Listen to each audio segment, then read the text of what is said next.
TV Bangla, মানবতা সমাধান। Oh, you who believe, give charity for the pleasure of Allah, the pleasure of Allah. Oh, you who believe, read the Quran every night of Ramadan, night of Ramadan. Welcome, oh Ramadan. It is Ramadan. It is Ramadan.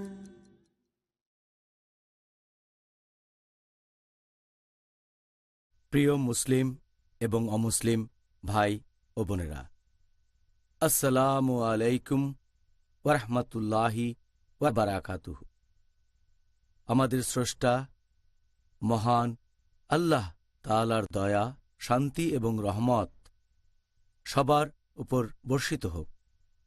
এই অনুষ্ঠানে স্বাগতম। Ramzan a date with doctor Zakir. আমি আপনাদের host Yusuf chambers. আর আজকে আমাদের অনুষ্ঠানে আলোচনার topic Ramzan, আত্ম উন্নয়ন এবং ইসলাহ দেয়ার মাস, পর্ব ৩। ডক্টর জাকির, আসসালামু আলাইকুম ওয়া রাহমাতুল্লাহি ওয়া বারাকাতুহু। ওয়ালাইকুম আসসালাম রহমতুল্লাহ বারাকাতুহ।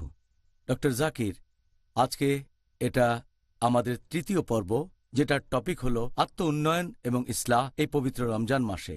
আর এটা আসলেই খুব বড় টপিক। তো ডক্টর জাকির, গত দুইটা পর্বে আমরা আলোচনা করেছি ৭০টা বিভিন্ন রকম বড় গুনাহ নিয়ে, আর সবাইকে অনুরোধ করেছি এই পবিত্র রমজান মাসে, আত্ম উন্নয়ন এবং ইসলাহ দেয়ার মাসে তারা নিজেদের ভুলগুলো শুধরে নেন। ইনশাআল্লাহ ইনশাআল্লাহ আশা করি আমরা সবাই যেন সেগুলো মেনে চলতে পারি। এখন আমরা সেই বিষয় নিয়ে আলোচনা করব আমাদের এই পর্বে। সেটা হলো আমাদের নবী মুহাম্মদ সাল্লাল্লাহু আলাইহি সাল্লামের সুন্নত, আর কিভাবে আমাদের জীবনে প্রয়োগ করব সেই দৃষ্টান্ত যেগুলো আমাদের নবী মুহাম্মদ সাল্লাল্লাহু আলাইহি সাল্লাম রেখে গিয়েছেন, বিশেষ করে এই আত্ম উন্নয়ন আর ইসলাহ দেয়ার মাসে। তাহলে একেবারে প্রথমে আপনি কি আমাদের বলবেন যে সুন্নাহ বলতে কি বোঝায়, এর অর্থটা কি, আর সুন্নাহকে কয়টা ভাগে বিভক্ত করা যায়? আলহামদুলিল্লাহ ওয়াসসালাতু ওয়াসসালাম আলা রাসূলিল্লাহ ওয়া আলা আলিহি ওয়া সাহবিহি আজমাইন, আম্মা বাদ। আউযু বিল্লাহি মিনাশ শাইতানির রাজীম। বিসমিল্লাহির রহমানির রহিম। রব্বি ইশরাহ লি সাদরি ওয়া ইয়াসসির লি আমরি ওয়াহলুল উকদাতাম মিন লিসানি ইয়াফকাহু কাওলি। সুন্নত শব্দটার শাব্দিক মানে পথ অথবা রীতি, আর আমাদের নবীর সুন্নাহ মানে নবীর দেখানো পথ অথবা নবীর রীতি। সুন্নাহ এই শব্দটার মানে নবী যা বলেছেন, করেছেন আর যাতে সম্মতি দিয়েছেন। আর সময়কালটা হচ্ছে নবুয়ত পাওয়ার পরবর্তী 23 বছর। তার মানে নবী যা বলেছেন, নবী যা করেছেন আর যেসব কাজে সম্মতি দিয়েছেন, সময়কালটা তার নবুয়ত পাওয়ার পরবর্তী 23 বছর। আর নবীর সুন্নাহকে 3 ভাগে ভাগ করা যায়। প্রথমটা হচ্ছে সুন্নতে কাউলি, তার মানে নবী যা বলেছেন।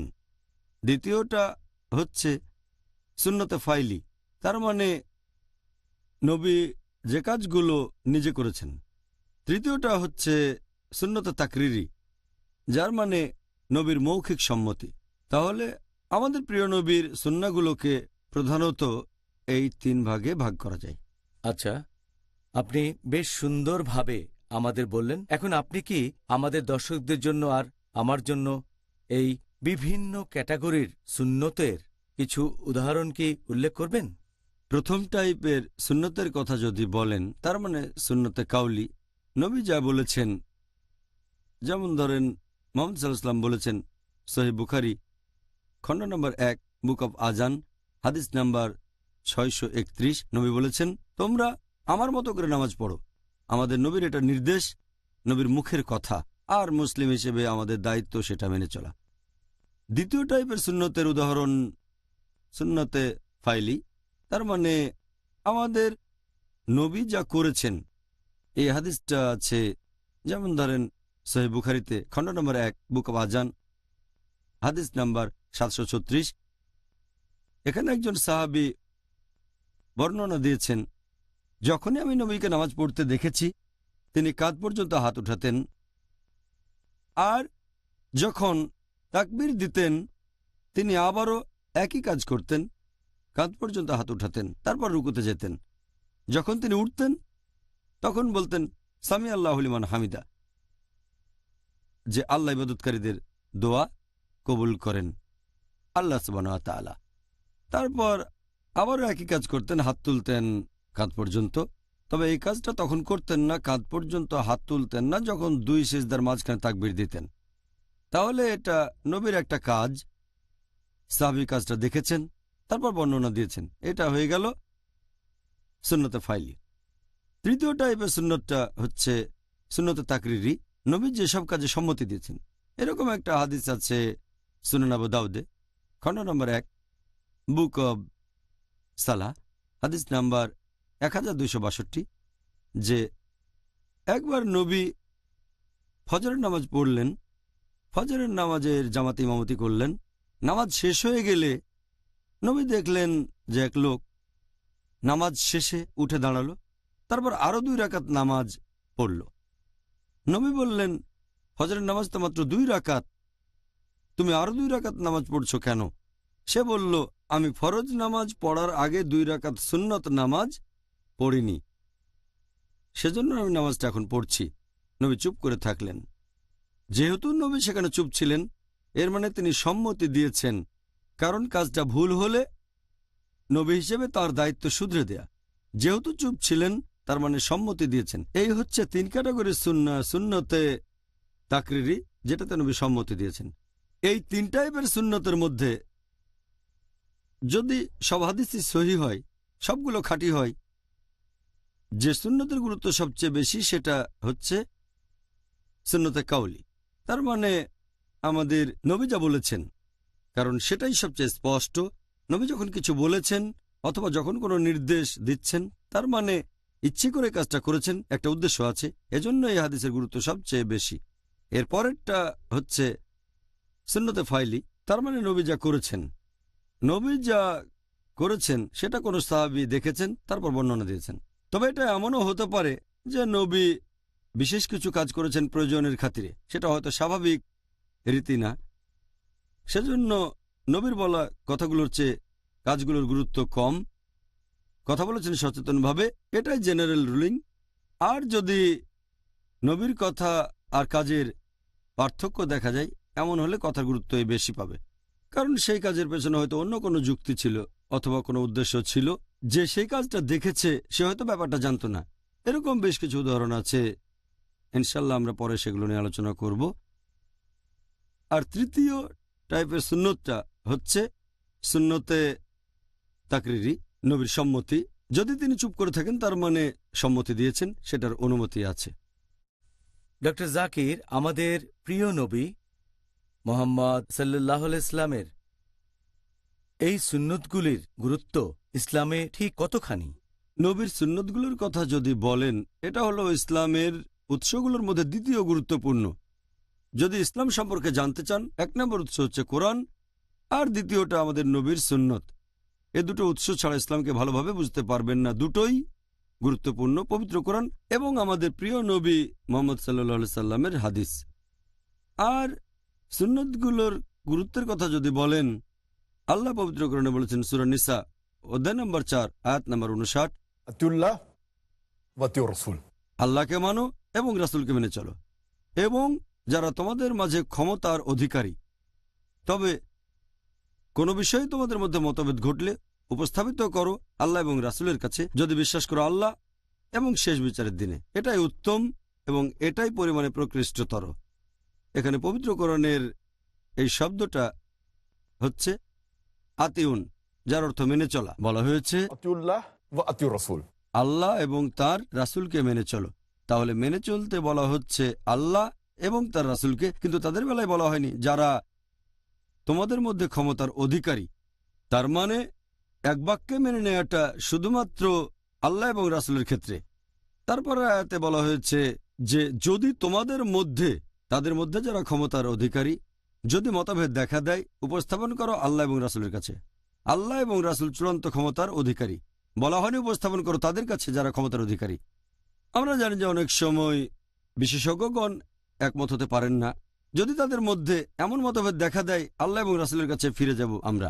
যারা আল্লাহ রাসূলকে মেনে চলেন তাদের অনুসরণ করব, এটাই হলো নবীর সুন্নতের গুরুত্ব। এছাড়াও এখানে দুটো কথা বলা হয়েছে যে আতিউল্লাহ ও আতিউর রসুল, আল্লাহকে মানো এবং তার রাসূলকে মানো। আল্লাহকে মানো মানে কোরআন মেনে চলেন, আর রাসূলকে মানো মানে নবী সাল্লাল্লাহু আলাইহি সাল্লামের সুন্নাহ, নবীর সহিহ হাদিস। এছাড়াও বলা হয়েছে যে এই দুটো উৎস আসলে আলাদা, কোরআন আলাদা আর সুন্নাহ সহিহ হাদিস আলাদা। খেয়াল করলে দেখবেন এই আয়াতে ওয়া শব্দটা ব্যবহার করা হয়েছে, তার মানে দুটোই আমাদের মেনে চলতে হবে। এখানে সুম্মা বলা হয়নি আতিউল্লাহ সুম্মা আতিউর রসুল, যে অথবা রাসূলকে মেনে চলো, দুটোই একসাথে মেনে চলতে হবে, তাহলে ইসলাম ধর্মকে সঠিকভাবে বুঝতে পারবেন। আর এই আয়াতে কথাগুলো যেভাবে বলা হয়েছে যে আল্লাহ এবং তার রাসূলকে মেনে চলো, দুটোই সমান গুরুত্বপূর্ণ। বলা হচ্ছে আল্লাহ এবং রাসূলের কাছে উপস্থাপন করো, তার মানে আল্লাহ এবং রাসূলের নির্দেশ দেখবেন, শুধু আল্লাহ না, শুধু রাসূল না।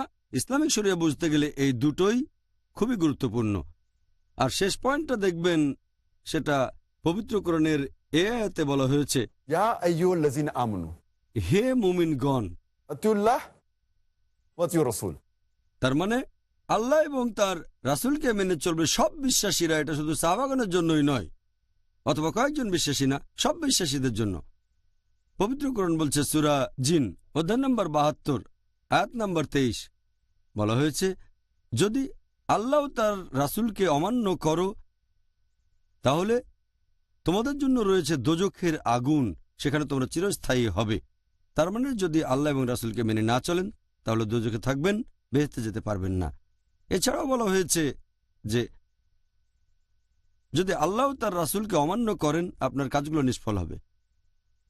আল্লাহ বলেছেন সূরা মুহাম্মদ অধ্যায় নম্বর ৪৭ আয়াত নম্বর ৩৩, আল্লাহ এবং তার রাসূলের আনুগত্য করো, তোমরা তোমাদের কর্মকে বিনষ্ট করো না। এছাড়াও নবী মুহাম্মদ সাল্লাল্লাহু আলাইহি ওয়াসাল্লামের সুন্নতের গুরুত্বের কথা যদি বলতে হয়, রাসূলকে মেনে চলা মানে আল্লাহ তাআলাকে মেনে চলা। আল্লাহ বলেছেন সূরা নিসা অধ্যায় নম্বর ৪ আয়াত নম্বর ৮০ যে কেউ রাসূলের আনুগত্য করলে সে তো আল্লাহরই আনুগত্য করলো। যদি তোমরা মুখ ফিরিয়ে নাও, আমি রাসূলকে তোমাদের কাজের তত্ত্বাবধায়ক হিসেবে পাঠাইনি, বিশেষ করে খারাপ কাজের জন্য। এছাড়াও একটা হাদিস আছে সহিহ মুসলিমে খণ্ড নম্বর ৩ হাদিস নাম্বার ৪৫১৮। আমাদের নবী মুহাম্মদ সাল্লাল্লাহু আলাইহি ওয়াসাল্লাম বলেছেন যে আমার কথা মানলে আল্লাহকে মানছ, যদি আমাকে অমান্য করো আল্লাহকে অমান্য করছো।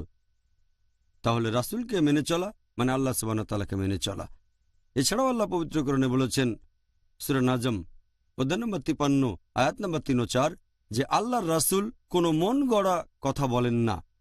এটা তো একটা ওহী যেটা তার উপরে নাজিল করা হয়েছে। আর নবী মুহাম্মদ সাল্লাল্লাহু আলাইহি ওয়াসাল্লাম বলেছেন, এটা আছে সহিহ বুখারীতে খণ্ড নম্বর ৯ হাদিস নাম্বার ৭২৮০, আমাদের নবী বলেছেন যে বিশ্বাসীদের মধ্যে কিছু লোক থাকবে যারা বেহেশতে যাবে, আর কিছু লোক বেহেশতে যেতে অস্বীকার করবে। তখন সাহাবাগণ বললেন, বেহেশতে যেতে কে অস্বীকার করবে? নবী বললেন, যারা আমাকে মেনে চলবে তারা বেহেশতে যাবে, যারা আমাকে অমান্য করবে তারা অস্বীকৃতি জানাবে। আর এছাড়াও পবিত্র কোরআন বলছে যে যদি আল্লাহর রাসূলকে মেনে চলেন আল্লাহ আপনাকে ভালোবাসবেন।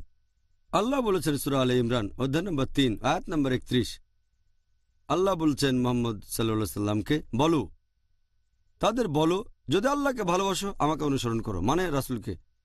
আল্লাহ আমাদের ভালোবাসবেন, আমাদের অপরাধ ক্ষমা করবেন। তাহলে রাসূলকে মেনে চললে আল্লাহ তাআলার ভালোবাসা পাবেন। এই হলো সুন্নতের গুরুত্ব ইসলামে। প্রিয় ভাই বোনেরা, ইনশাআল্লাহ আবার দেখা হবে একটা ছোট্ট বিরতির পর। It is Ramadan. কোথায় সময় নষ্ট হচ্ছে। আমরা এই জীবনের বয়সটাকে কতটা ইসলামের কাজে, কতটা কোরআন এবং হাদিসের কাজে লাগাচ্ছি এবং কতটা এই দুনিয়াবি কাজে আমরা অতিবাহিত করছি। কেন নামাজ পড়তে কষ্ট হচ্ছে? নামাজের মাধ্যমে আমরা 24 ঘন্টার মধ্যে খুব বেশি হলে 1 ঘন্টা আমাদের সময় লাগে। কার জন্যে এসেছে আল্লাহর বিধান? কিন্তু দুর্ভাগ্যবশত আমরা যারা মুসলমান তারাও কিন্তু এই নামাজ থেকে এড়িয়ে যায় বা নামাজকে গাফিলতি করি। ডক্টর শরীফুল ইসলাম। আল্লাহ রসুলের বিধানকে যদি আমরা মেনে চলি তাহলে সেটাই ইবাদত বান্দিগির মধ্যে চলে আসে। কেন ইবাদত করে দিতে হবে ঈমানের প্রমাণ? আমরা আজ থেকেই শপথ গ্রহণ করব যে বাকি যে সময়টুকু আমরা পাবো, কারণ আমরা জানি না যে আমার মৃত্যু কখন ঘটে যাবে। করুন মুমিন হওয়ার হক আদায়।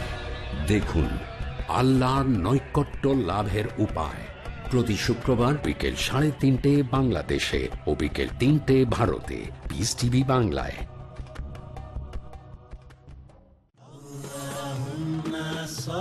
নবীজি মুহাম্মদ সাল্লাল্লাহু আলাইহি ওয়াসাল্লামের মণিমুক্তা। জাবের রাদিয়াল্লাহু আনহু বলেন, আমি রাসূলুল্লাহ সাল্লাল্লাহু আলাইহি ওয়াসাল্লামকে বলতে শুনেছি, বান্দা মুশরিক ও কাফেরের মাঝে পার্থক্য হলো সালাত ত্যাগ করা। সহিহ মুসলিম প্রথম খণ্ড, ঈমান অধ্যায়, হাদিস সংখ্যা 147।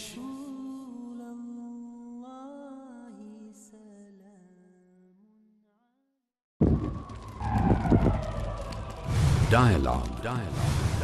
Discussion. Debate. Rebuttal. Conclusion. Eliminate misconceptions about religion. Get enlightened. Witness Dr. Zakir Naik in a battle of words. দেখুন সম্মুখ সমরে প্রতি বৃহস্পতিবার রাত 9টায় বাংলাদেশে ও রাত 8:30 ভারতে, পিস টিভি বাংলায়। It is Ramadan. প্রিয় মুসলিম এবং অমুসলিম ভাই ও বোনেরা, আসসালামু আলাইকুম। অনুষ্ঠানে আবারও স্বাগতম। রমজান আর ডেট উইথ ডক্টর জাকির। আমি আপনাদের হোস্ট ইউসুফ চেম্বার্স। আর আজকে আমাদের আলোচনার টপিক রমজান, আত্ম উন্নয়ন এবং ইসলাহ দেয়ার মাস, পর্ব 3। ডক্টর জাকির, আসসালামু আলাইকুম। ওয়ালাইকুম আসসালাম রহমতুল্লাহ বারাকাতুহু। আপনার এই উত্তরের ভিত্তিতে এভাবে কি বলা যায়, যদি কেউ ইচ্ছা করে সুন্নত পালনে অবহেলা করে তাহলে কি সে এজন্য পরকালে শাস্তি পাবে? আপনার প্রশ্নের উত্তর দেওয়ার আগে আমি একটা পয়েন্ট পরিষ্কার করে বলি। যদি কোনো মুসলিমের করা বিভিন্ন কাজগুলো নিয়ে কথা বলেন, এটাকে মোটামুটিভাবে 2 ভাগে ভাগ করা যায়, এক হালাল আর একটা হারাম। হালাল কাজগুলোর অনুমতি আছে আর হারাম হচ্ছে নিষিদ্ধ, যেগুলো করা যাবে না। এরপর হালাল কাজগুলোকে আবার 4টা ক্যাটাগরিতে ভাগ করা হয়েছে। প্রথমটা হচ্ছে ফরজ, যেটা বাধ্যতামূলক, যেটা আবশ্যিক। দ্বিতীয় হলো মুস্তাহাব, ইসলামে যেগুলো করার উৎসাহ দেওয়া হয়েছে। তৃতীয়টা মুবাহ, যেগুলো ইসলাম ধর্মে ঐচ্ছিক। চতুর্থটা মাকরু, যে কাজগুলো ইসলামে অনুৎসাহিত করা হয়েছে, না করলে ভালো। তাহলে সব মিলিয়ে ক্যাটাগরি মোট 5টা। 1 নম্বর হচ্ছে ফরজ, যেগুলো বাধ্যতামূলক বা আবশ্যিক। 2 নম্বর হচ্ছে মুস্তাহাব, যে কাজে উৎসাহ দেওয়া হয়েছে। তৃতীয়টা হচ্ছে মুবাহ, যেগুলো ঐচ্ছিক। চতুর্থটা মাকরু, যেগুলো ইসলাম ধর্মে নিরুৎসাহিত করা হয়েছে।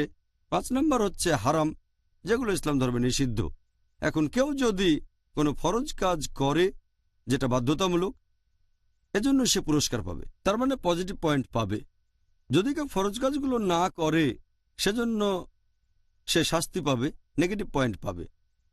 এরপর দ্বিতীয় ক্যাটাগরির কথা যদি বলি, মুস্তাহাব। কেউ যদি কোনো মুস্তাহাব কাজ করে, সে পুরস্কার পাবে, পজিটিভ পয়েন্ট পাবে। তবে যদি কেউ মুস্তাহাব কাজগুলো না করে, সে কোনো শাস্তি পাবে না, নেগেটিভ পয়েন্টও পাবে না। তৃতীয় ক্যাটাগরি মুবাহ, মানে ঐচ্ছিক। এখন কেউ এই মুবাহ কাজগুলো করুক বা না করুক, ঐচ্ছিক কাজগুলো করুক বা না করুক, এজন্য পজিটিভ পয়েন্ট বা নেগেটিভ পয়েন্ট পাবে না, এজন্য পুরস্কার পাবে না, কোনো শাস্তিও পাবে না। এটা পুরোপুরি নিউট্রাল, এটা ঐচ্ছিক। চতুর্থ ক্যাটাগরি হচ্ছে মাকরু, যে কাজগুলো না করলে ভালো। যদি কেউ মাকরু কাজগুলো থেকে বিরত থাকে, সে পজিটিভ পয়েন্ট পাবে, পুরস্কার পাবে। আর যদি কেউ মাকরু কাজগুলো করে সে কোনো শাস্তি পাবে না, নেগেটিভ পয়েন্ট পাবে না। এরপর যদি শেষ ক্যাটাগরির কথা বলতে হয়, অর্থাৎ হারাম, যেটা নিষিদ্ধ, কেউ যদি নিজেকে হারাম কাজ থেকে বিরত রাখে তাহলে সে পজিটিভ পয়েন্ট পাবে, পুরস্কার পাবে।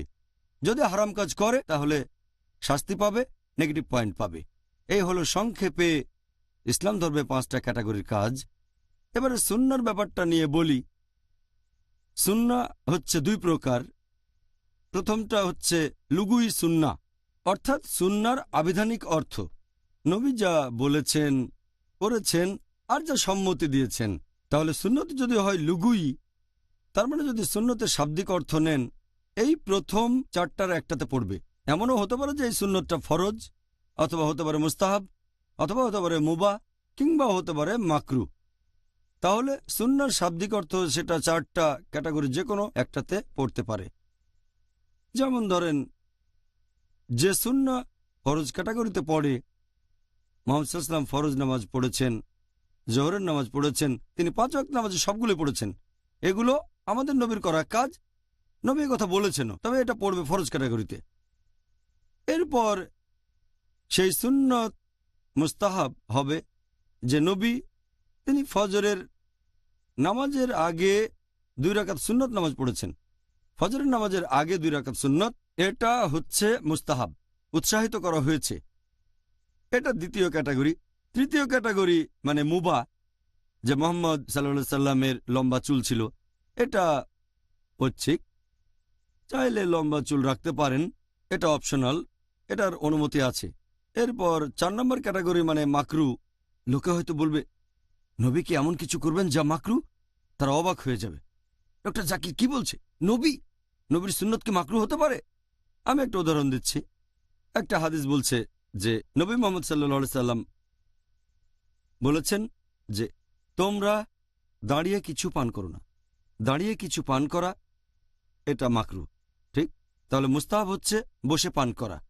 কিন্তু আরেকটা হাদিস বলছে যে নবী দাঁড়িয়ে পানি পান করলেন, হয়তো কোনো কারণ ছিল সেজন্য করেছিলেন। তাহলে দাঁড়িয়ে পান করা মাকরু আর বসে পান করা মুস্তাহাব। দাঁড়িয়ে পান করাকে নিরুৎসাহিত করা হয়েছে আর বসে পান করাকে উৎসাহ দেওয়া হয়েছে। তবে কিছু কিছু সময়ে হয়তো পরিস্থিতি আলাদা ছিল, এটা প্রয়োজন ছিল, আমাদের নবী মাঝে মধ্যে এমন কিছু কাজ করেছেন যেগুলো মাকরু। তাহলে এগুলো সে ধরনের সুন্নাহ যেগুলো মাকরু লুগুই মতে, ফিকা মতে না। এ ব্যাপারে পরে বলছি, না হলে লোকে বলবে ডক্টর জাকির কি বলছেন, নবীর কাজ কখনো মাকরু হতে পারে না, লুগুই মতে হতে পারে, কারণ নবী এটা করেছেন, দাঁড়িয়ে পানি পান করেছেন। তবে সাধারণত স্বাভাবিক অবস্থায় আর বেশিরভাগ সময়ে নবী বসে পানি পান করেছেন, হয়তো প্রয়োজনের খাতিরে। তবে কেউ যদি মাকরু কোনো কাজ করে এজন্য কোনো নেগেটিভ পয়েন্ট পাবে না, কোনো শাস্তি পাবে না। নবী কোনো শাস্তি পাননি, তবে কোনো পুরস্কারও সে পাবে না। এই হচ্ছে সংক্ষেপে বললে লুগুই সুন্নাহ। তার মানে সুন্নতের আবিধানিক অর্থ সেটা এই 4টার যে কোনো একটাতে পড়তে পারে, ফরজ, মুস্তাহাব, মুবাহ আর মাকরু। এরপর যদি সুন্নতের দ্বিতীয় ক্যাটাগরিতে আসি, যেটা হচ্ছে ফিকা সুন্নাহ। সাধারণত আমরা যখন সুন্নতের কথা বলি তখন ধরে নেওয়া হয় এটা হচ্ছে ফিকা সুন্নাহ, তার মানে ফিকা আর রাসূলের সুন্নাহ যখন সুন্নতের কথা বলি, এটা অর্থাৎ দ্বিতীয় ক্যাটাগরিটা হচ্ছে মুস্তাহাব। যখন আমরা বলি যে হজরত নামাজের আগে 2 রাকাত সুন্নত নামাজ পড়বেন, এটা আমাদের নবীর সুন্নত, আর বসে পানি পান করাটা নবীর সুন্নত। সাধারণত যখন সুন্নতের কথা বলি আমরা ফিকা সুন্নতকেই বুঝিয়ে থাকি, এখানে সুন্নতগুলো হচ্ছে মুস্তাহাব। তাহলে আমরা মুসলিমরা যখন বলি সুন্নত এটা বলছে, সুন্নত ওটা বলছে, বেশিরভাগ সময়, প্রায় সব সময় যখন বলি এটা নবীর সুন্নত বসে পানি পান করা, ফজরের নামাজের আগে 2 রাকাত নামাজ সুন্নত পড়া নবীর সুন্নাহ। নবীর সুন্নত হচ্ছে 2 রাকাত তাহিয়াতুল মসজিদ যখন মসজিদে ঢুকছেন। এই কাজগুলো যে ক্যাটাগরিতে পড়বে সেটা মুস্তাহাব। তাহলে ফিকার সুন্নাহ হলো মুস্তাহাব, উৎসাহ দেওয়া হয়েছে। আর এই 5টা ক্যাটাগরিতেই ফরজ, মুস্তাহাব, মুবাহ, মাকরু আর হারাম কাজের মধ্যে আছে সাব ক্যাটাগরি। এ সম্পর্কে আমি আগেও বলেছি, গুনাহ, বড় গুনাহ, ছোট গুনাহ। এখন হারাম, কিছু হারাম হচ্ছে বড়, কিছু হারাম ছোট। একইভাবে মাকরু, কিছু বেশি মাকরু আর কিছু কম মাকরু। মুবাহ, হ্যাঁ, নবী লম্বা চুল রাখতেন, এটা মুবাহ, ঐচ্ছিক। কিন্তু কেউ যদি সেই কাজটা করে নবীর ভালোবাসা পাওয়ার জন্য, তাহলে সে সওয়াব পাবে। যদিও এটা ঐচ্ছিক, শাস্তি পাবে না, পুরস্কারও পাবে না, তবে যদি নবীকে ভালোবেসে করে থাকে সওয়াব পাবে। যে ঐচ্ছিক কাজগুলো নবী করেছেন সেগুলোর গুরুত্ব বেশি তার না করাগুলোর চেয়ে। এরপর মুস্তাহাবের মধ্যে আছে সুন্নতে মুআক্কাদা, সুন্নতে গায়ের মুআক্কাদা। সুন্নতে মুআক্কাদা মানে বেশি গুরুত্বপূর্ণ সুন্নাহ। ফজরের নামাজের আগের 2 রাকাত, এটা হলো সুন্নতে মুআক্কাদা, মানে বেশি গুরুত্বপূর্ণ সুন্নাহ অন্য সুন্নতগুলোর চেয়ে। সুন্নতে মুআক্কাদা, সুন্নতে গায়ের মুআক্কাদা। ফরজের ব্যাপারেও একই জিনিস, যেগুলো আবশ্যিক, কিছু ফরজ বেশি গুরুত্বপূর্ণ আর কিছু কম। যেমন ধরেন ইসলামের 5টা স্তম্ভ, 1 নাম্বার হচ্ছে তাওহীদ, এটা ফরজ। নামাজ পড়া, রমজান মাসে রোজা রাখা, সামর্থ্য থাকলে হজ পালন করা, জাকাত দেয়া, এগুলো সব গুরুত্বপূর্ণ ফরজ। এরপর পাপ থেকে বিরত থাকা, 70টা বড় গুনাহ থেকে বিরত থাকাটাও হচ্ছে ফরজ, তবে এটার গুরুত্বটা কম। তাহলে সবগুলো ক্যাটাগরিতেই কিছু সাব ক্যাটাগরি আছে। এবারে আপনার প্রশ্নতে আসি যে সে কি শাস্তি পাবে যদি কেউ ইচ্ছাকৃতভাবে নবীর সুন্নতগুলো পালন না করে? এখানে যে সুন্নতের কথা বলছেন আমি ধরে নিচ্ছি সেটা ফিকা সুন্নাহ। যদি লুগুই সুন্নত বলেন, এটার উত্তর দিয়েছি 4টা ক্যাটাগরিতে পড়ে। ফিকা সুন্নাহ মানে এগুলো যে ক্যাটাগরিতে পড়বে সেটা মুস্তাহাব।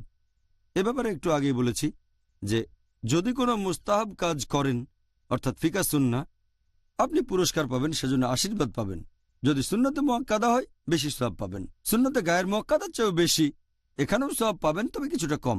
আর কেউ যদি ইচ্ছাকৃতভাবে এটা বাদ দেয় বা অনিচ্ছাকৃতভাবে, এজন্য কোনো শাস্তি পাবে না। তবে তার মানে এই না যেহেতু কোনো শাস্তি পাবে না সুন্নতটা পালন না করলে সেজন্য আর কাজটা করবে না।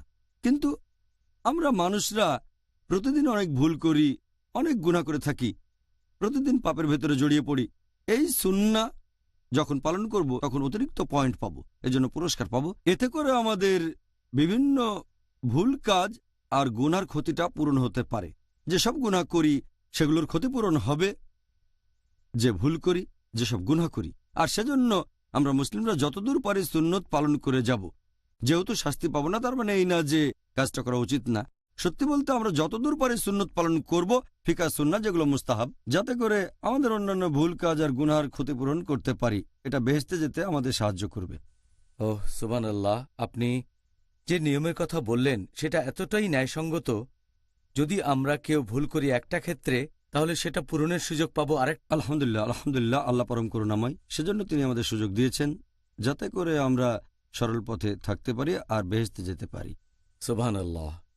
প্রিয় ভাই বোনেরা, ইনশাআল্লাহ আবার দেখা হবে একটা ছোট্ট বিরতির পর। It is Ramadan.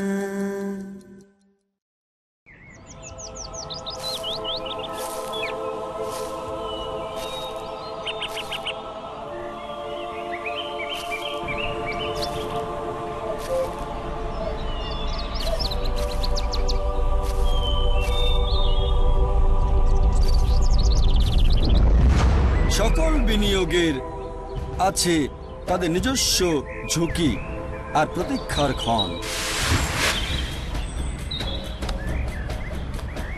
লাভ কিংবা ক্ষতি নিশ্চিত নয়,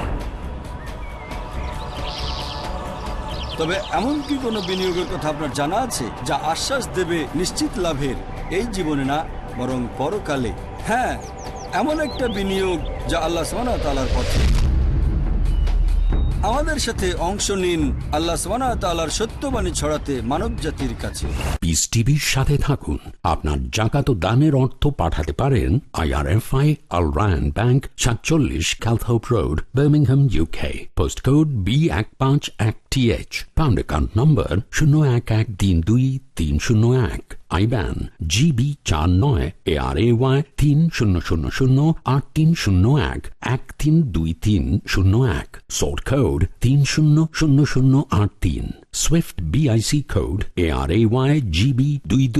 টাকা পাঠিয়ে আমাদের ইমেল করুন support@peacetv.tv। পিস টিভি, মানবতার সমাধান। Who was the first prophet? Was a prophet the first one to read and write? Did God speak to a prophet? A prophet in a prison. A prophet who commanded the birds, insects, and animals? Want to know more? Join us for Stories of the Prophet. দেখুন নবীদের কাহিনী প্রতি রবিবার বিকেল 5টায় বা পুনঃ সম্প্রচার সকাল 5টায় বাংলাদেশে পিস টিভি বাংলায়।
পিস টিভি বাংলা, মানবতার সমাধান। It is Ramadan. প্রিয় মুসলিম এবং অমুসলিম ভাই ও বোনেরা, আসসালামু আলাইকুম। অনুষ্ঠানে আবারও স্বাগতম। Ramzan a date with doctor Zakir. আমি আপনাদের হোস্ট ইউসুফ চেম্বার্স। আর আজকে আমাদের আলোচনার টপিক রমজান, আত্ম উন্নয়ন এবং ইসলাহ দেয়ার মাস, পর্ব 3। ডক্টর জাকির, আসসালামু আলাইকুম। ওয়ালাইকুম আসসালাম রহমতুল্লাহ বরকাত। ডক্টর জাকির, মুখে দাড়ি রাখা এটা কি ফরজ নাকি সুন্নত? আর এ ব্যাপারে নিয়ম কি যদি কেউ দাড়ি শেভ করে? দাড়ি রাখার কথা যদি বলেন এটা ফরজ না সুন্নত, আর আমি ধরে নিচ্ছি এখন থেকে যখন সুন্নতের কথা বলবো সেটা আসলে ফিকা সুন্নত, যেগুলো মুস্তাহাব। সেজন্য সুন্নত শব্দটার জায়গায় মুস্তাহাব শব্দটা ব্যবহার করব যাতে কারো বুঝতে অসুবিধা না হয়। এখন দাড়ি রাখার কথা যদি বলেন এটা ফরজ না মুস্তাহাব বা সুন্নত, বেশিরভাগ বিশেষজ্ঞ তাদের মধ্যে প্রায় সবাই তারা বলেন যে দাড়ি রাখা হচ্ছে ফরজ মুসলিম পুরুষদের জন্য। কোরআনের কোনো আয়াত বলছে না যে দাড়ি রাখা ফরজ কি না, তবে কোরআনের একটা আয়াতে দাড়ির কথা আছে, সূরা তাহা অধ্যায় নম্বর 20 আয়াত নম্বর 94, যে অ্যারন বা হারুন আলাইহিসসালাম তিনি তার ভাই মুসা আলাইহিসসালামকে বললেন যে হে আমার সহোদর, আমার দাড়ি অথবা আমার মাথার চুল ধরে তুমি টেনো না। তার মানে হারুন আলাইহিসসালামের মুখে দাড়ি ছিল।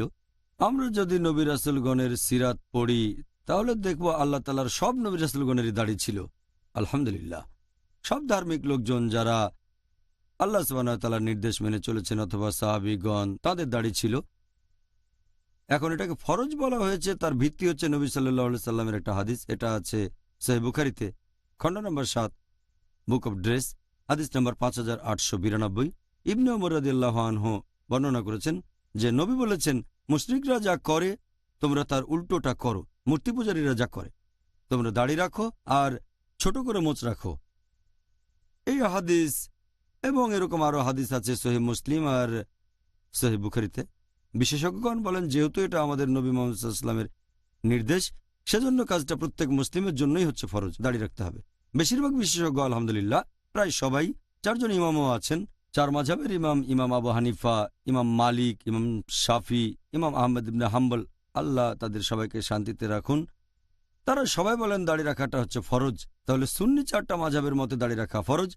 এছাড়াও অন্যান্য বিশেষজ্ঞগণ যেমন সালেফুস সালেহিনের শেখগণ, সালাফি বিশেষজ্ঞগণ, তারা সবাই বলেন যে দাড়ি রাখা ফরজ।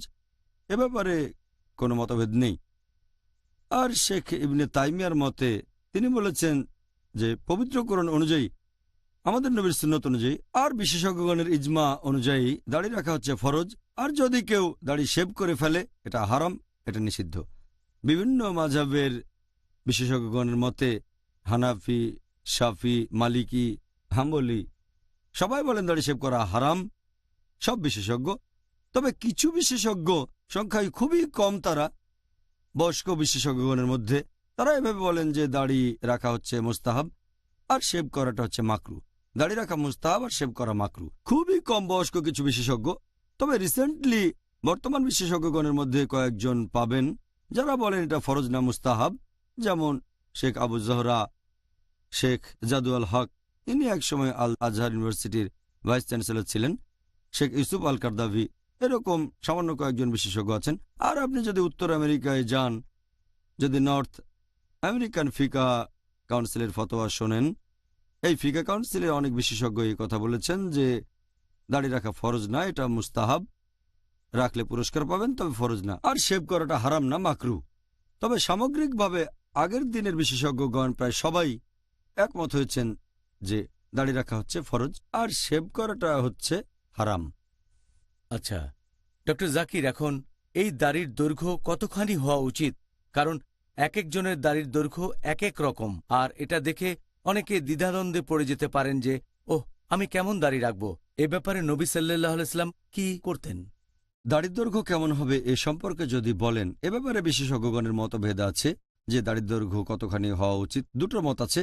একদল বিশেষজ্ঞ বলেন, সহিহ বুখারীর একটা হাদিস বলছে, খণ্ড নম্বর 7 বুক অব ড্রেস, হাদিস নাম্বার 5892, নবী বলেছেন, মূর্তি পূজারীরা যা করে তোমরা তার উল্টোটা করো, তোমরা দাড়ি রাখো আর মোচ কেটে ফেলো।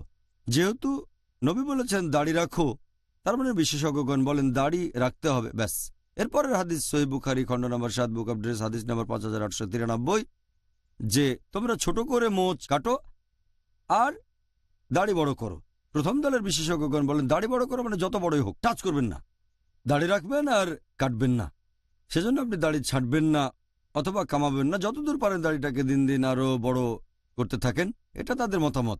তবে পড়লে দেখবেন যে এমন কোনো সহিহ হাদিস নেই যেখানে নবীর দাড়ির দৈর্ঘ্য নিয়ে কথা বলা হয়েছে, এমন কোনো সহিহ হাদিস নেই, একটাও সহিহ হাদিস নেই।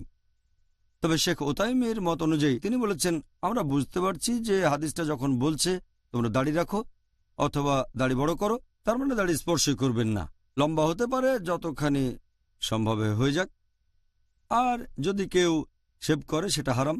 কেউ যদি ছেঁটে ফেলে এক মুঠোর নিচে, তখন বিশেষজ্ঞগণ বলেন এটা মাকরু। একদল বিশেষজ্ঞ বলেন যত লম্বা পারেন দাড়ি রাখতে পারেন, আর অন্য দলের বিশেষজ্ঞগণ তারা বলেন যে আমাদের দাড়ির দৈর্ঘ্য হওয়া উচিত এক মুঠো। আমি আগেও বলেছি যে কোনো সহিহ হাদিসে দাড়ির দৈর্ঘ্যের কথা বলা হয়নি। কিছু হাদিস আছে যেগুলো জয়ীফ হাদিস অথবা মওদু হাদিস। এখানে বলা হয়েছে যে নবী সাল্লাল্লাহু আলাইহি সাল্লামের দাড়ি ছিল বুক পর্যন্ত, তবে হাদিসটা জয়ীফ বা মওদু শেখ নাসিরউদ্দিন আলবানীর মতে। আরেকটা হাদিস আছে সহিহ মুসলিমে খণ্ড নম্বর 4 হাদিস নাম্বার 5789, সেখানে জাবির বিন সামুরা রাদিয়াল্লাহু আনহু তিনি বর্ণনা দিয়েছেন যে আমাদের নবীর ঘন দাড়ি ছিল। এরকম অনেক সহিহ হাদিস বলছে নবীর ঘন দাড়ি ছিল, তবে সেখানে দৈর্ঘ্যের কথা বলা হয়নি। এই দলের বিশেষজ্ঞগণ বলেন যেহেতু দাড়ির দৈর্ঘ্যের ব্যাপারে কিছু উল্লেখ করা হয়নি, আমরা কি করব? আমরা তখন দেখব যে সাহাবাগণ কিভাবে দাড়ি রাখতেন। দৈর্ঘ্যের কথা বলা হয়নি, তাই সাহাবাগণকে দেখব, কারণ নবী বলেছেন যদি আমার দৃষ্টান্ত না থাকে তাহলে সেই প্রজন্মে আমার আশেপাশের লোকজনদের দৃষ্টান্ত দেখো, নবীর সাহাবাগণের দৃষ্টান্ত। আর সাহাবাগণকে যখন দেখি আমরা, তখন অনেক সহিহ হাদিস পাবো, 10টারও বেশি আছে হাদিস যেখানে বলা হয়েছে যে সাহাবাগণ তাদের দাড়ির দৈর্ঘ্য রাখতেন এক মুঠো, মুঠোর নিচে যে দাড়ি থাকতো সেটা কেটে ফেলতেন।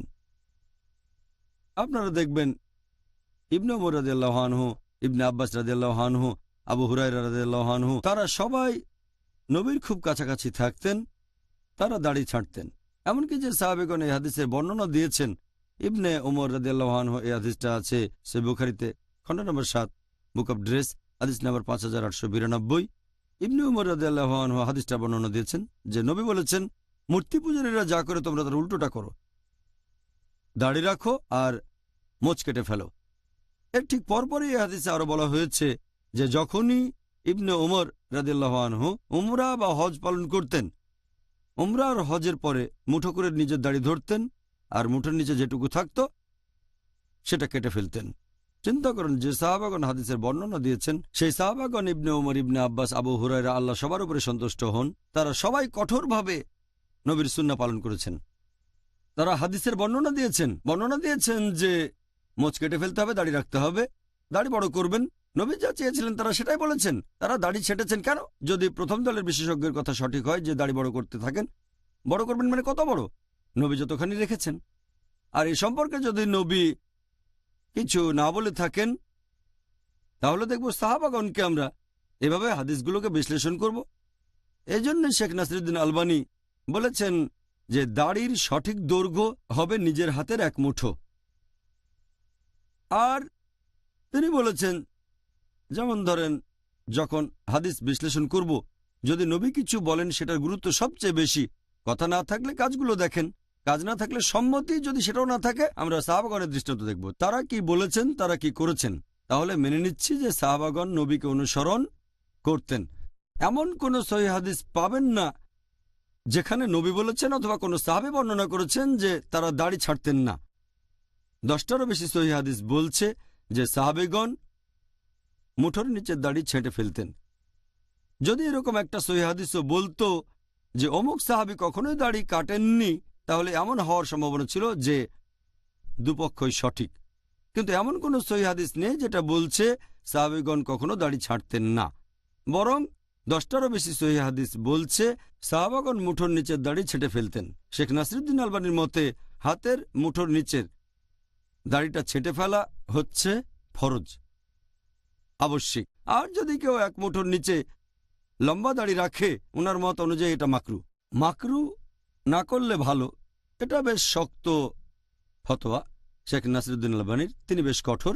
আমি তার দৃষ্টিভঙ্গির সাথে একমত, কারণ সাহাবাগণের জীবনে এই দৃষ্টান্ত রয়েছে। এছাড়াও তার লেখা বইতে বলেছেন দাড়ির দৈর্ঘ্য হওয়া উচিত এক মুঠো। বলেছেন সাহাবাগণের পাশাপাশি আরও অনেকে দাড়ি রাখতেন এক মুঠো, মুঠোর নিচের দাড়িটা কেটে ফেলতেন। তিনি অনেক সালাফুস সালেহিনের কথাও বলেছেন যাদের দাড়ির দৈর্ঘ্য ছিল এক মুঠো, তারা মুঠোর নিচে দাড়ি কেটে ফেলতেন। উদাহরণ হিসেবে বলো যে আল নাকির কথা। তারপর এভাবে দাড়ি রাখতেন ইমাম মালিক, ইমাম আহমেদ ইবনে হাম্বল, এরা সবাই বিখ্যাত সালাফুস সালেহিন। তারাও হাতের মুঠোর নিচের দাড়ি কেটে ফেলতেন, এভাবে দাড়ি ধরতেন আর নিচেরটা কেটে ফেলতেন। তাহলে এটা হচ্ছে দ্বিতীয় দলের বিশেষজ্ঞগণের দৃষ্টিভঙ্গি। আর আমিও নাসিরুদ্দিন আলবানী সহ এই বিশেষজ্ঞগণের সাথে একমত যে দাড়ি দৈর্ঘ্য হওয়া হচ্ছে এক মুঠো, বাকিটা আল্লাহ মালুম। জাযাকাল্লাহ খায়ের, সুন্দর বলেছেন। প্রিয় ভাই ও বোনেরা, ইনশাআল্লাহ আবার দেখা হবে। এখন একটা ছোট্ট বিরতি। It is Ramadan. رمضان قد أهل بالصيام وأطل. আসসালামু আলাইকুম ওয়া রাহমাতুল্লাহ। আমি মোহাম্মদ হাশিম মাদানী, পিস টিভি বাংলার পক্ষ থেকে, আমার পক্ষ থেকে সকল মুসলিম ভাইদের জানাচ্ছি মাহে রমজানের মুবারকবাদ।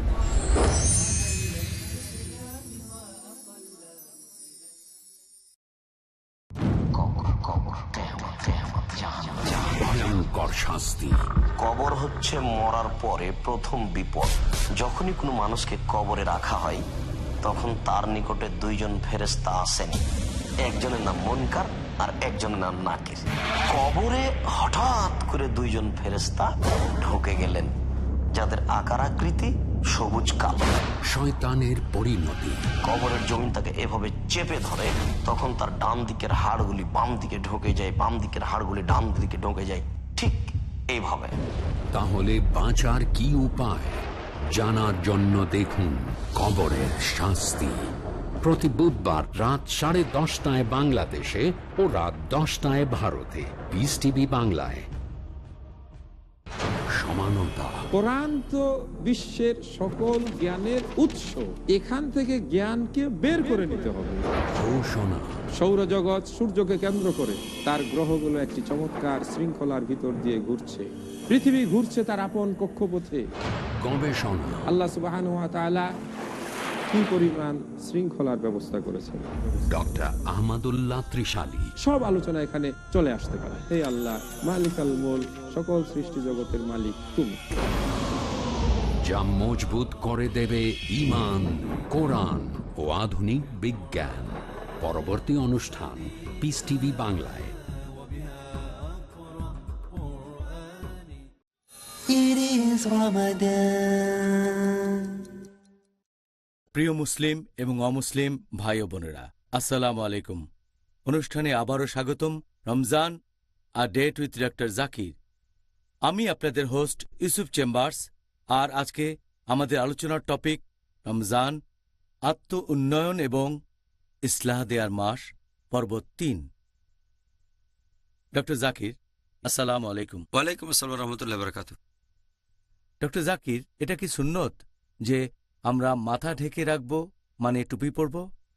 কারণ আমরা দেখতে পাই যে অনেক ধরনের লোক, বিশেষ করে যারা মধ্যপ্রাচ্যে ছিলেন অথবা হয়তো হজ পালন করে ফিরে এসেছেন, তারা নামাজ পড়ার সময় ইচ্ছে করেই মাথায় টুপি পড়ে না।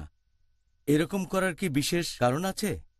প্রশ্নের প্রথম অংশটার কথা যদি বলি যে এটা কি সুন্নাহ, মাথা ঢেকে রাখা এটা কি মুস্তাহাব, এরকম অনেক হাদিস আছে যেগুলো বলছে যে নবী মুহাম্মদ সাল্লাল্লাহু আলাইহি সাল্লামের মাথা সবসময় ঢাকা থাকতো, হয় টুপি থাকতো অথবা পাগড়ি অথবা শিরস্ত্রাণ, আর সে সময় সাহাবাগণের মাথাও ঢাকা থাকতো।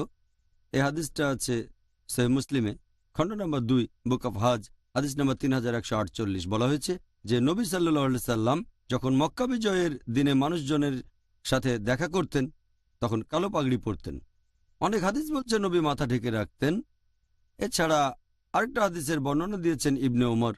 বলা হয়েছে যে মুহাম্মদ সাল্লাল্লাহু আলাইহি সাল্লাম সাদা টুপি পরে থাকতেন, বর্ণনা দিয়েছেন ইবনে ওমর। আর তাবরানির মতে তিনি বলেছেন এই হাদিসটা একটা হাসান হাদিস, সহিহ হাদিসের একটা ক্যাটাগরি হাসান। আর এটা ইমাম সৈয়দের মতে বলা হয়েছে এটা উঁচু মানের সহিহ হাদিস। তিনি তার বইতে লিখেছেন সিরাজ আল মুনির, খণ্ড নম্বর 4, পৃষ্ঠা নম্বর 112। এটা উঁচু মানের সহিহ হাদিস যে মুহাম্মদ সাল্লাল্লাহু আলাইহি সাল্লাম সাদা টুপি পরতেন। আরবি শব্দ হচ্ছে কুফি, মানে ক্যাপ। এখানে আমরা বলি টুপি। এটা সহিহ হাদিস। অনেক হাদিস বলছে সাহাবাগণও মাথা ঢেকে রাখতেন। আরেকটা হাদিসের উল্লেখ করা হয়েছে সহিহ বুখারীতে, খণ্ড নম্বর 7, বুক অব ড্রেস, হাদিস নম্বর 5802। আনাস বিন মালিক রাদিয়াল্লাহু আনহু মাথা ঢেকে রাখতেন, মাথায় টুপি পরতেন। তাহলে এইসব হাদিসের উপর ভিত্তি করে প্রায় সব বিশেষজ্ঞই একমত, প্রায় সবাই একথা বলেন যে মাথা ঢেকে রাখাটা মুস্তাহাব। এটা আমাদের নবীর সুন্নত, এটা মুস্তাহাব, উৎসাহ দেওয়া হয়েছে। আর সুন্নিদের 4টা মাযহাবি, হানাফি, শাফি, মালিকি, হাম্বলি, এই 4 মাযহাবের সবাই আর এই 4 ইমামের প্রত্যেকেই একমত যে মাথা ঢেকে রাখাটা হচ্ছে মুস্তাহাব। আর নামাজ পড়ার সময়ও মাথা ঢেকে রাখাটা হচ্ছে মুস্তাহাব, এটা মুস্তাহাব। মাথা না ঢেকে নামাজ পড়াটা হচ্ছে মাকরু।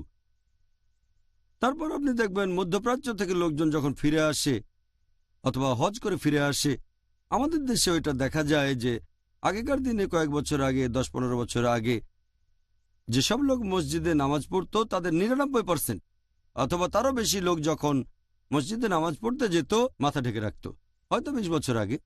এখন আমরা দেখি যে 25% লোক, প্রতি 4 জনের মধ্যে 1 জন নামাজের সময় তারা মাথায় টুপি পরে না।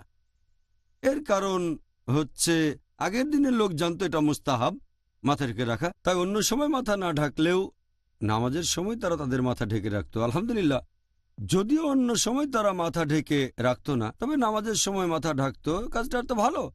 মধ্যপ্রাচ্যে গিয়ে এখন লোকজন জানতে পারে যে মাথা ঢেকে রাখা ফরজ না, তবে নামাজ কবুল হয়, না ঢাকলে সমস্যা নেই। মধ্যপ্রাচ্যে পৃথিবীর বিভিন্ন প্রান্ত থেকে মুসলিমরা এসে বসবাস করতে শুরু করে, আর সবাই নিজস্ব রীতিতে ইসলাম ধর্ম পালন করে। একটা হাদিস বলছে যে একজন সাহাবী দেখাতে চাইলেন এটা ফরজ না, সেজন্য তিনি 1 খণ্ড কাপড় তার কাঁধ থেকে নামিয়ে দিলেন হাঁটুর নিচে, এভাবে নামাজ পড়লেন, সেটা কবুল হলো। যদি প্রশ্ন করেন যে মাথায় টুপি পরা কি ফরজ অথবা নামাজের সময় টুপি পরা, এটা ফরজ না, তবে মুস্তাহাব। এখানে এই লোকগুলো বুঝতে পারছে না যে এটা মুস্তাহাব, তাহলে এটা করব না কেন? যখন মধ্যপ্রাচ্যে গিয়ে আবার দেশে ফিরে আসে তখন মানুষকে দেখানোর চেষ্টা করে যে তারা অনেক জানে, ইচ্ছে করে মাথায় টুপি পরে না। আর এখনকার দিনে আমরা দেখি 25% লোক হয়তো টুপি পরে না। আমার মতে এভাবে আমরা নবীর সুন্নাহ থেকে দূরে সরে যাচ্ছি। এই লোকগুলো বুঝতে পারে না, তারা যদি মধ্যপ্রাচ্যেই কোনো বিশেষজ্ঞের সাথে আলোচনা করত, এরাও তাহলে টুপি পরত। ওনারা সবাই তো মাথা ঢাকেন। এখন ব্যাপারটা হচ্ছে যে এরা কম জানে, আর এটা বিপজ্জনক। এটা ঠিক আছে, তার নামাজ কবুল হবে, তবে এটা মুস্তাহাব। আর এ ব্যাপারে নাসিরউদ্দিন আলবানী বলেছেন মাথা ঢেকে রাখাটা মুস্তাহাব, টুপি ছাড়া নামাজ পড়াটা মাকরু।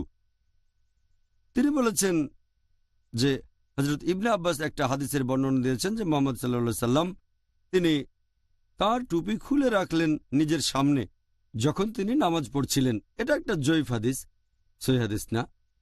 আর কিছু বিশেষজ্ঞ, বিশেষ করে মিশরের, তারা ফতোয়া দিয়েছেন যে ইহরামের সময় যখন হজ পালন করছেন অথবা উমরা, তখন মাথা ঢাকে না।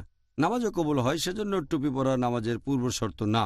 যদি নবী সাল্লাল্লাহু আলাইহি সাল্লামের হাদিসগুলো পড়েন, নবী কখনোই নামাজ পড়ার সময় মাথা খালি রাখতেন না, শুধু ইহরামের সময়টা বাদে। শুধু হজ আর উমরা করার সময় নবী মাথা ঢেকে রাখতেন না, অন্য সব সময় তিনি মাথা ঢেকে রাখতেন। হজ বা উমরা করতে গেলে ইহরামের সময় মাথা ঢাকার কোনো প্রয়োজন নেই, তার কারণ তখন মাথা ঢেকে রাখাটা হারাম। অনেক মুস্তাহাব কাজী ইহরামের সময় হারাম হয়ে যায়। এখন যদি বলেন যেহেতু হজের সময় মাথা ঢাকি না, তাই নামাজের সময় আমরা মাথা ঢাকবো না, এটা সম্পূর্ণ ভুল। অনেক কাজে মুস্তাহাব, যেমন হাতের নখ কাটা, এটা অন্য যে কোনো সময়ে মুস্তাহাব, কিন্তু ইহরামের সময় এটা হারাম। একইভাবে মাথা ঢেকে রাখা মুস্তাহাব, কিন্তু ইহরামের সময় এটা হারাম। তাহলে এ ধরনের যুক্তি পুরোপুরি ভুল। ইহরামের সময় মাথা ঢেকে রাখবেন না, কারণ এটা ইহরামের নিয়মের বিরুদ্ধে যায়। অন্য সময়ে মাথা ঢেকে রাখবেন। আর অন্তত যারা নামাজের সময় মাথা ঢাকেন তারা কন্টিনিউ করে যান, এজন্য সওয়াব পাবেন। 4 জন ইমামের প্রত্যেকে এই কথা বলেছেন, এমনকি নাসিরউদ্দিন আলবানী, ইবনে তাইমিয়া, শেখ বিন বাজ, এরকম অনেক বিশেষজ্ঞ। আর ইমাম মালিক বলেছেন যে ইসলাম ধর্মের শুরু থেকে এখন পর্যন্ত সব সময় বিশেষজ্ঞগণ আর সাহাবীগণ আর সালেফুস সালেহিন মাথা ঢেকে রাখতেন। তারা পাগড়ি পরতেন, অনেকে পাগড়ি পরতেন, অনেকে টুপি পরতেন। আমিও বলবো মুসলিমদের মাথা ঢেকে রাখা উচিত। নবীর এই কাজটা করতে উৎসাহ দেওয়া হয়েছে। আপনি কি কোনো যুক্তি দেখাতে পারবেন যে এই কারণে আমরা মাথা ঢেকে রাখব আর মুখে দাড়ি রাখব? দাড়ি রাখা আর মাথা ঢেকে রাখার ব্যাপারে যদি বলেন, এটা আগেও বলেছি, দাড়ি রাখা হলো আমাদের নবীর নির্দেশ, তাই রাখতে হবে। মাথা ঢাকা নবীর সুন্নত, সেজন্য রাখে, এটাই হচ্ছে আসল কারণ। তবে মানুষ যদি এই কাজগুলোর লজিক্যাল কারণ জানতে চায়, তাহলে আমি বলবো লেবেল দিয়ে উদ্দেশ্য বোঝা গেলে সেটাই পড়েন। এই টপিকের উপর একটা লেকচার দিয়েছিলাম, প্রশ্নোত্তর পর্ব ছিল প্রায় 3 ঘন্টা। এখানে অত সময় আমি নেব না, সংক্ষেপে কয়েকটা বিষয় নিয়ে বলবো। যদি লেবেল দিয়ে উদ্দেশ্য বোঝা যায় সেটাই পড়েন।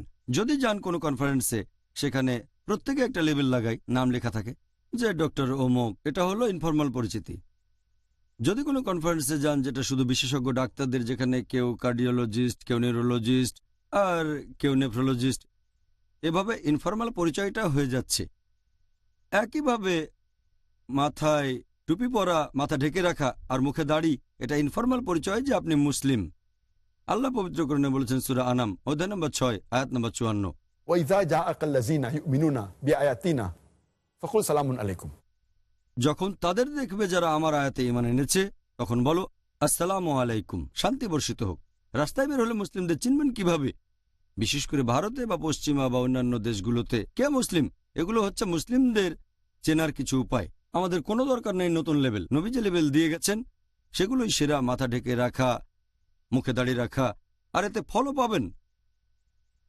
একটা উদাহরণ দিই যে একবার বোম্বেতে একটা ছোট ছেলে ফল বিক্রি করছে, তার নাম সুলতান। একজন বয়স্ক মুসলিম যে খুবই ধার্মিক, দিনে 5 ওয়াক্ত নামাজ পড়ে, তারপর জাকাত দেয়, রমজান মাসে রোজা রাখে, হজও পালন করেছে, সেই লোক ছেলেটার কাছে ফল কিনছে। তখন সে ছেলেটাকে বলল, সুলতান তুমি আমাকে সালাম দিলে না কেন? ছেলেটা বলল, আঙ্কেল আমি ভেবেছিলাম আপনি হিন্দু। চিন্তা করেন, একজন মুসলিম, সে ভেবেছে যে এই লোক মুশরিক। এর চেয়ে বড় অপমান আর কিছু হতে পারে না। ভদ্রলোক খুবই ধার্মিক, কিন্তু মুখে দাড়ি নেই, মাথায় টুপি নেই। কাকে দোষ দেবেন? দোষ দেবেন কি সেই বয়স্ক লোকটাকে না বাচ্চা ছেলেটাকে? লোকটাকে ভেবেছে মুশরিক, কাকে দোষ দেবেন? এখানে দোষটা হবে সে বয়স্ক লোকের, ছেলেটা তাকে চিনতে পারেনি। তাহলে লেবেল দিয়ে উদ্দেশ্য বোঝা গেলে সেটা পড়া উচিত। এরকম অনেক উদাহরণ দেওয়া যায়, যেমন ধরেন অনেক উপকার পাবেন আপনারা। ধরেন আপনি বাসে বা ট্রেনে করে কোথাও যাচ্ছেন, সেখানে হয়তো একজন মুসলিম বোন হিজাব পরে আছে। এখন অমুসলিম দেশে হয়তো সেই মহিলাকে উত্ত্যক্ত করা হতে পারে। ধরেন সেখানে 10 জন মুসলিম, কেউ কাউকে চেনে না, কিন্তু প্রত্যেকের মাথায় টুপি আর মুখে দাড়ি। বাসের ভেতরে তারা বসে আছে। অমুসলিমরা সেই মুসলিমাকে উত্ত্যক্ত করার আগে 10 বার চিন্তা করবে, ও মুসলিম মেয়েটাকে যদি উত্ত্যক্ত করি, এই 10 জন মুসলিম আমাকে তক্তা বানাবে। হয়তো সেই 10 জন মুসলিম খুবই দুর্বল, অনেক বয়স্ক, তারপরও সাবধান হয়ে যাবে। এই কারণেই লেভেল পড়াটা ভালো, কারণ এতে করে আপনার উদ্দেশ্য বোঝা যাবে। ধরেন একজন ডাক্তার, তার নামের আগে ডাক্তার শব্দটা বসায়, কারণ সে ডাক্তার হয়ে গর্বিত। তার গাড়িটার সামনে একটা ক্রস, রেড ক্রস মানে সে একজন ডাক্তার। রাস্তাঘাটে চলতে গিয়ে কোনো রকম দুর্ঘটনায় পড়লে ক্রস দেয়া গাড়িটা থামাবে না। একইভাবে একজন মুসলিম হয়তো সমস্যায় পড়েছে, সাহায্য দরকার, তখন দেখলো যে একজন মুসলিম যার মাথায় টুপি মুখে দাড়ি, তার কাছে সাহায্য চাইবে, সে মুসলিমও সাহায্য করবে। আমার নানা দাদারা গল্প করতেন যে বোম্বেতে আগে যখন কেউ ট্যাক্সি ভাড়া করতে যেত, এমনকি অমুসলিমরাও দেখে শুনে এমন ট্যাক্সি ভাড়া করত যার ড্রাইভারের মুখে দাড়ি আর মাথায় টুপি আছে, কারণ তারা জানতো এই ড্রাইভার সৎ। তারা এমন দোকানে কেনাকাটা করত যার মালিকের মুখে দাড়ি আর মাথায় টুপি আছে। দুর্ভাগ্যজনকভাবে এখনকার দিনে এই লেভেলগুলো বদলে গেছে। মুসলিমরা এখন টুপি পরে শুধু ভাব দেখানোর জন্য যে দেখো, আর দুর্ভাগ্যজনকভাবে মিডিয়াও প্রচার করে যার মুখে দাড়ি আর মাথায় টুপি আছে সে একজন সন্ত্রাসী। আমার বিভিন্ন লেকচারে এই অভিযোগের উত্তর দিয়েছি। তাহলে আমরা দাড়ি রাখবো আর মাথায় টুপি পরা, মাথা ঢেকে রাখা এটা একটা সুপারিশ করা সুন্নাহ, আর দাড়ি রাখা ফরজ। তাহলে আমাদের এগুলো মানা উচিত, এগুলো নিয়ে গর্ব করা উচিত মুসলিম হিসেবে। ওহ, জাজাকাল্লাহ খায়ের ডক্টর জাকির। আর আমরা আজকে আমাদের অনুষ্ঠানের শেষ পর্যায়ে চলে এসেছি। আমার ধারণা আমরা আজকে আমাদের নবীর সুন্নত সম্পর্কে অনেক কিছু জেনেছি। সুন্নতের সংজ্ঞা জেনেছি, সুন্নত জিনিসটা কি, আর মুসলিমদের কেন সুন্নত পালন করা উচিত, বিশেষ করে এই রহমতের মাস রমজানে। প্রিয় ভাই ও বোনেরা, আশা করি ইনশাআল্লাহ এই অনুষ্ঠান দেখে আপনারা যথেষ্ট উপকৃত হয়েছেন। আর আজকে আমাদের আলোচনার টপিক ছিল রমজান, আত্ম উন্নয়ন এবং ইসলাহ দেয়ার মাস। আজকে জেনেছি সুন্নত সম্পর্কে, আমাদের নবী মোহাম্মদ সাল্লাল্লাহু আলাইহি সাল্লামের সুন্নতের সংজ্ঞা জেনেছি, আপনাদের সামনে কিছু উদাহরণ দিয়েছে। আমি অনুরোধ করব আপনাদের জীবনেও সেগুলো প্রয়োগ করবেন ইনশাআল্লাহ। তাহলে প্রিয় মুসলিম এবং অমুসলিম ভাই ও বোনেরা, আপনাদের সাথে দেখা হবে আবার একই সময়ে আগামীকাল। আর সেদিন এই অনুষ্ঠানের টপিক রমজান, আত্ম উন্নয়ন এবং ইসলাহ দেয়ার মাস, পর্ব 4। দেখা হবে। আসসালামু আলাইকুম ওয়া রাহমাতুল্লাহি ওয়া বারাকাতুহু। حافظين ذاكرين قانتين خاشعين ذاكرين قانتين خاشعين مسلمين مؤمنين للإله عابدين شهرنا صوم وعتق وقنوت فيه صدق يومنا صبر ورفق بدموع البائسين رمضان قد أهل بالصيام وأطل مسعدا أهلا وخلا ليته في كل حين علم বিদ্যা। কোরআনের বিদ্যা হচ্ছে মূল বিদ্যা। ইসলামের অপর নাম হলো জানা, আর এর বিরোধী নিয়ম নীতির নাম হলো জাহেলিয়াত, না জানা। নিশ্চয় শিক্ষিত মানুষই আল্লাহকে ভয় করে। যে বিদ্যা না হক হক বুঝে না, সত্য মিথ্যা বুঝে না, সেটা মূলত বিদ্যা নয়। যে বিদ্যা আল্লাহর সত্তাকে খুঁজে বের করতে পারে, যে বিদ্যা জাহান্নামকে ভয় করতে পারে, মূলত সেটাই বিদ্যা। আসুন জ্ঞান অর্জনের মাধ্যমে জান্নাতের কাছাকাছি যাই। দেখুন ফাজাইলে আমল, প্রতি রবিবার সন্ধ্যা 5:30 বাংলাদেশে ও সন্ধ্যা 5টায় ভারতে, পিস টিভি বাংলায়।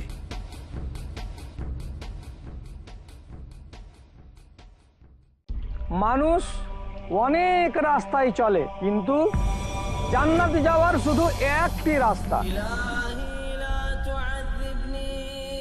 যে রাস্তা মহান আল্লাহকে পছন্দ, শেখ বদরুদ্দোজা নদভী, যার উপর নবী করিম সাল্লাল্লাহু আলাইহি ওয়াসাল্লাম চলতে বলেছেন, সাহাবাগণ চলেছেন।